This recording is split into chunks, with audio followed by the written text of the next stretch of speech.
Today our topic is gaseous law, मतलब gas के rules.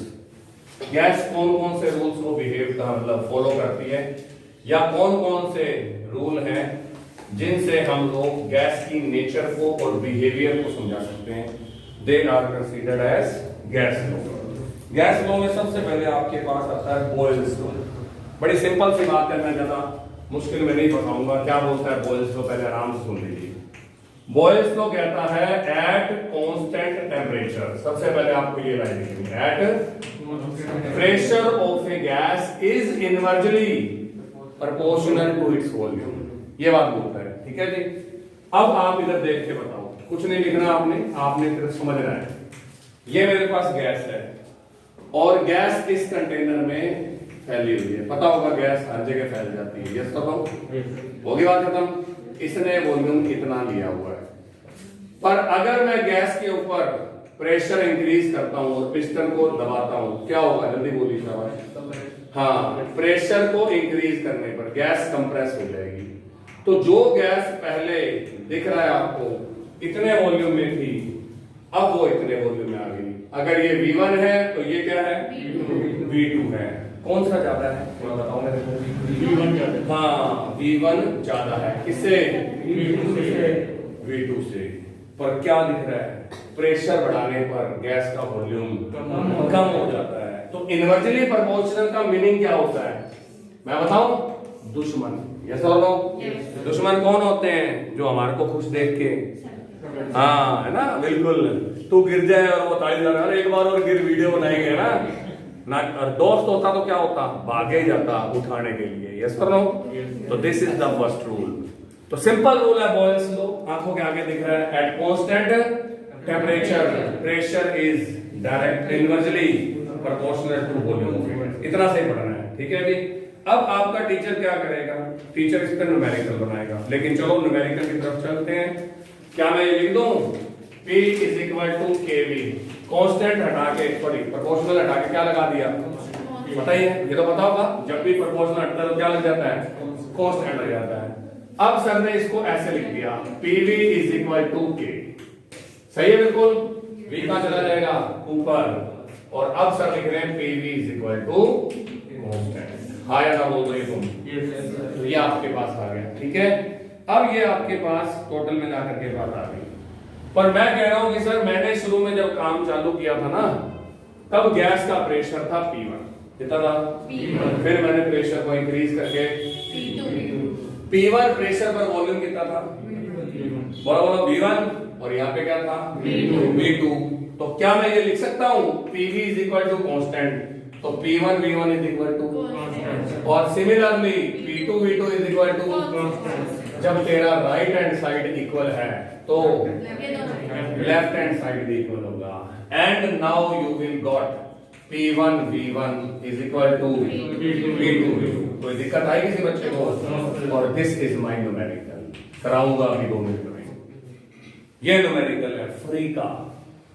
तेरी मैडम कह देगी एक गुब्बारा है ना, उसका प्रेशर 10 बार है और उसका वॉल्यूम 800 ml है, तो बताइए कि अगर मैं उसका प्रेशर 2 बार कर दूं तो वॉल्यूम कितना हो जाएगा। फिर वो ये भी बता देगी कि गुब्बारा इतने ml पे तो फट ही जाएगा। बताओ तेरे गुब्बारा फटा के नहीं फटा?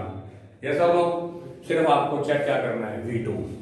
तो अगर P1 पता हो, V1 पता हो और P2 भी पता हो, तो क्या मैं V2 निकाल दूंगा? तो लो जी, एक क्वेश्चन करते हैं थोड़ी देर में। उससे पहले ग्राफ। अब ग्राफ की बात करते हैं। इनके जो ग्राफ्स बनते हैं उनको हम बोलेंगे आइसोथर्म।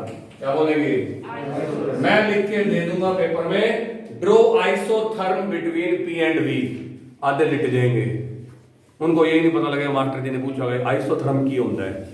तो the graph which are plotted at, हाँ, तो आइसोथर्म का मतलब लिख रहे हैं सर यहाँ पे, the graph which are plotted at constant temperature are known as isotherm। उनको हम आइसोथर्म बोलते हैं।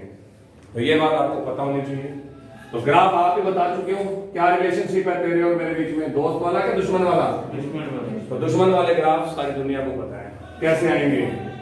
तू अगर P है और मैं अगर V हूँ तो ये ग्राफ ऐसे आएगा। पर आपके सर तो चालाक निकले है ना, आपके सर ने क्या कहा, ऐसा कर बेटे P और 1/V में ग्राफ खींच दे।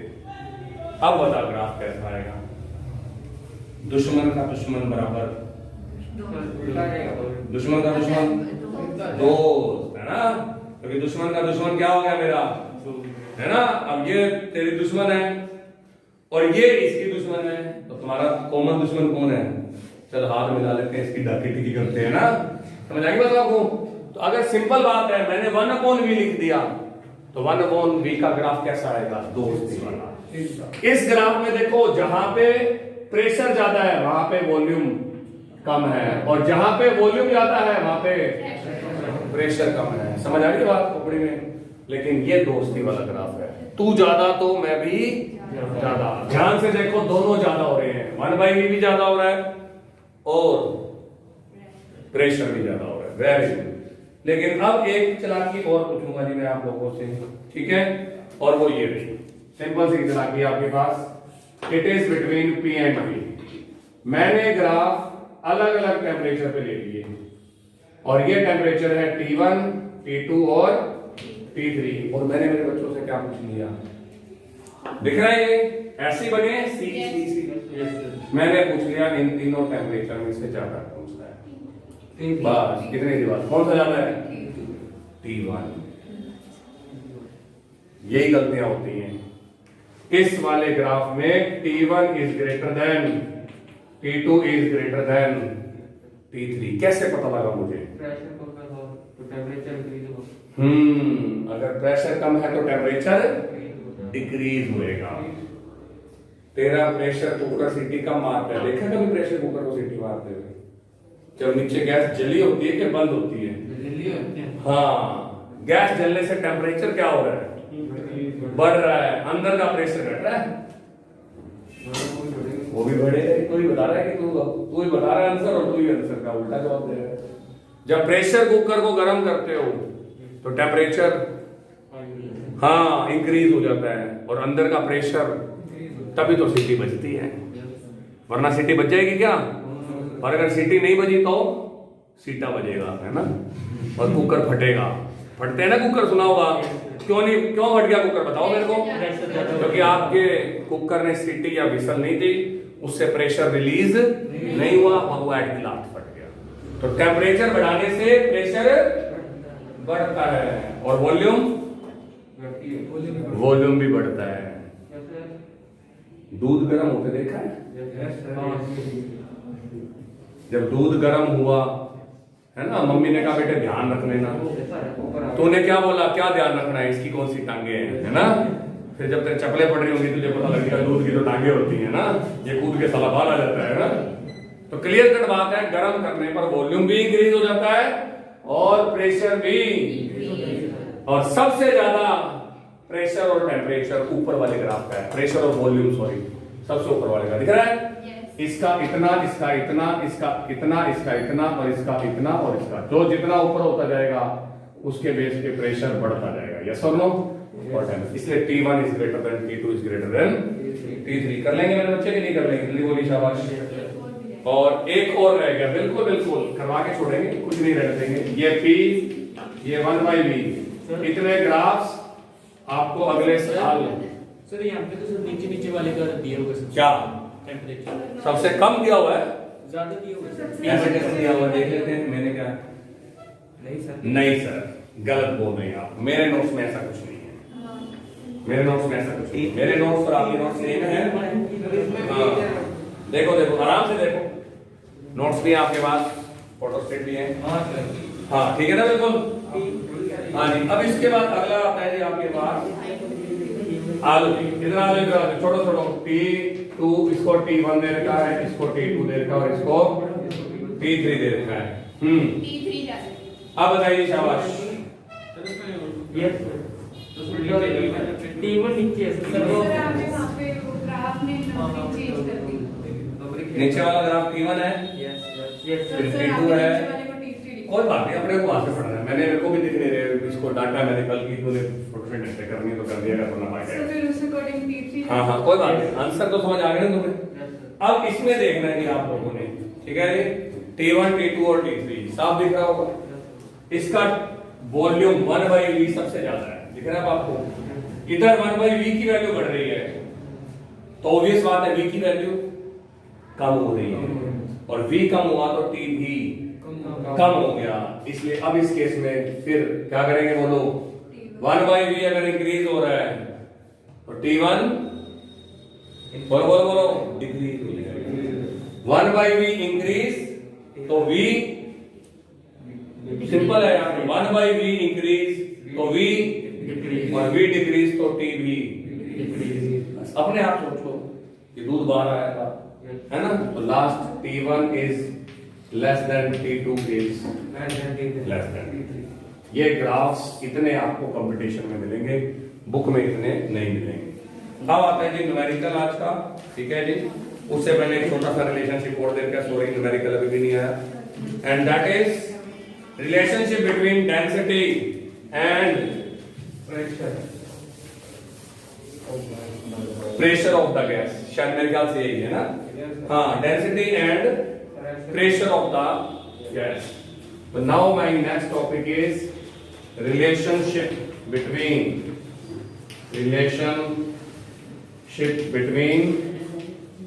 pressure and density of a gas. Okay? इसके लिए मेरे बच्चों इन्होंने जल्दबाजी कर दी थोड़ी सी, और वो जल्दबाजी कर दी आइडियल गैस इक्वेशन की। आगे इक्वेशन आएगी ideal gas equation, PV is equal to nRT, है ना। वो इन्होंने पहले ही आपकी बुक ने बता रखा था, तो मैंने भी ये टॉपिक यहाँ डाल दिया। अब आपको ये बताना है कि n क्या चीज है यहाँ पे, हाँ, number of moles, number of moles. और मोल्स का मतलब मैंने पहले चैप्टर में पढ़ाया था, मास अपॉन मोलर मास। ये तो पता होगा, ये तो पता ही है ना। मास किससे लेते हैं, W से, मोलर मास किससे लेते हैं। अब अगर आप लोग इसको यहां पर उठा करके रख दें तो PV is equal to W by mRT। हाँ ना, बोलते जाओ, क्या V को नीचे ले आऊं, तो P is equal to W by V और RT बाई M। ये क्या चीज है, W क्या है, मास, V क्या है, वॉल्यूम। तो क्या W बाई V की जगह पे मैं D लिख दूं, डेंसिटी। डेंसिटी क्या होता है, मास अपॉन वॉल्यूम। इसको m दिखाने के चक्कर में मैंने यहाँ छोटा m लगा दिया नोट्स के अंदर, क्योंकि बच्चा W बाई V बोलने की बजाय m बाई V बड़ा खुश होता है बोल के, D is equal to m by V, है ना, फिजिक्स में भी लिखवा देते हैं। तो इसलिए यहाँ पर आपने m लिखा है, और कुछ भी नहीं है। अब बताइए what will be the formula, P is equal to क्या हो जाएगा, हाँ जी, DRT अपॉन में m। अब लास्ट बात करते हैं, R क्या है, कांस्टेंट, गैस कांस्टेंट है, आगे बताऊंगा। T अगर टेम्परेचर भी फिक्स है तो ये दोनों क्या हो गए, कांस्टेंट। और अगर किसी गैस की बात करें तो उसका मोलर मास भी क्या होता है, मोलर मास से मिलते हैं अपने। मोलर मास पता है, मीथेन का मोलर मास कितना होता है, तो जरूरी नहीं है इस चैप्टर के लिए। मोलर मास होता है sum of atomic mass of all the atoms present in a molecule.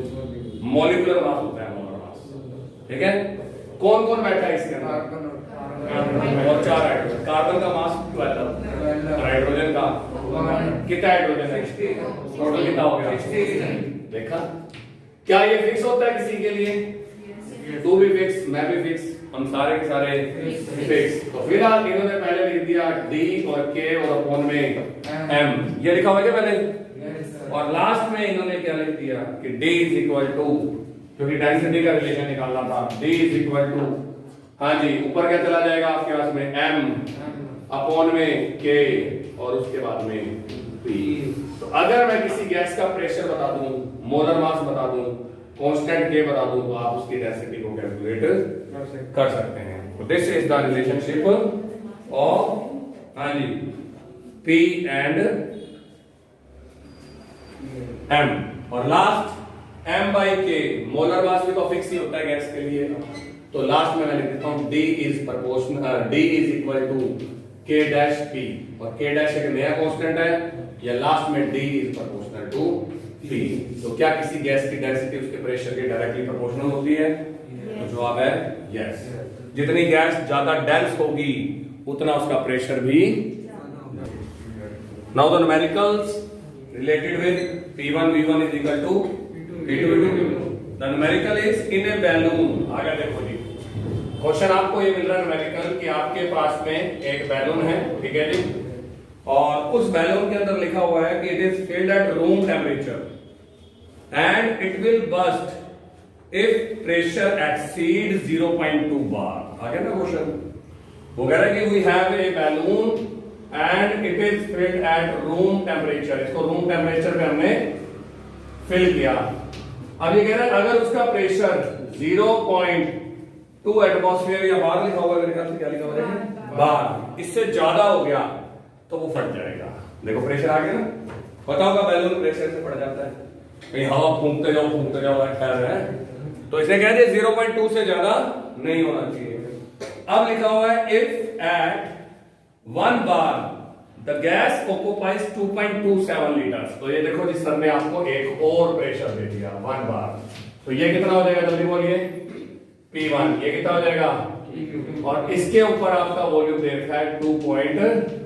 चाहे आप इसको P2 मान लो, चाहे इसको P1 V1 मान लो, उससे कोई फर्क नहीं पड़ता।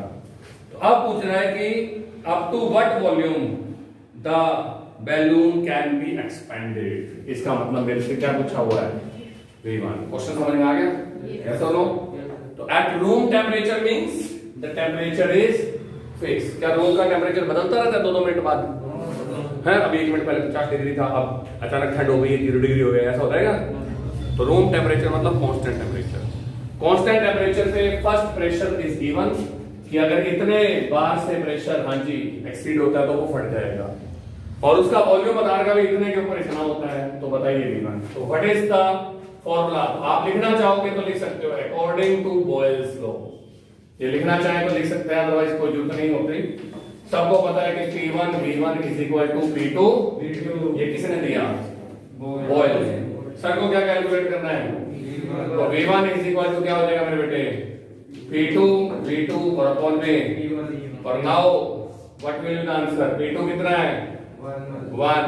P2 कितना है? 2.27 and what is this? 0.2। Point को उड़ा करके हाँ जी ऊपर टैग कर दो, और लास्ट आपके पास क्या हो जाएगा? 2 से इसको कैंसिल कर दो, 1.135 ये होगा, और लास्ट मल्टीप्लाई बाय 10। तो कितने लीटर तक मैं बैलून को फुला सकता हूँ? हाँ जी, तो मैं मैक्सिमम बैलून को 11.35 लीटर तक एक्सपेंड कर सकता हूँ। इससे ज्यादा किया तो इट विल बर्स्ट। तो this is all from today's class. Have a nice day, bye bye.